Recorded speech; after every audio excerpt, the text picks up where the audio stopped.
So last weekend, my family decided it was finally time to dust off the old tent and have a classic, wholesome camping trip. My dad, being the self-proclaimed wilderness expert that he is, he once got lost in a Bass Pro Shop for 3 hours, picked out a site using a new app called Camp Finder, which apparently doesn't have a very vigorous vetting process. We loaded up the minivan, argued about who got shotgun, and set off for adventure. Spirits were high, and the only mildly strange thing was that there seemed to be a lot of golden arches on the GPS map along our route. But we chalked it up to America being America.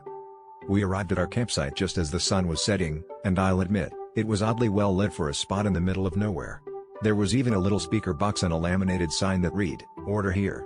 My mom shrugged and said, "Modern amenities, I guess."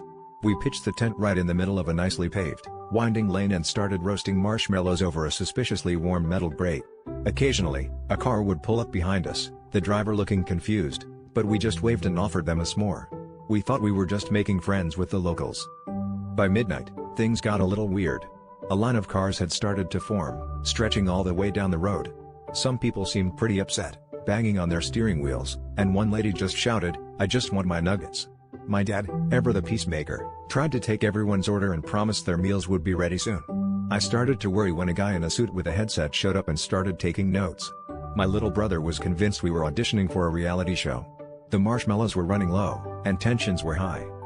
The next morning, as we were packing up, a police officer approached and asked if we knew we'd spent the night in the drive-thru lane of a McDonald's, effectively holding up the breakfast rush in 3 states.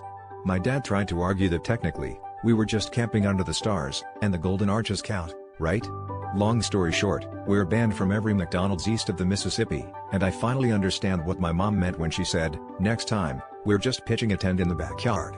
At least there, the only line we're holding up is the laundry.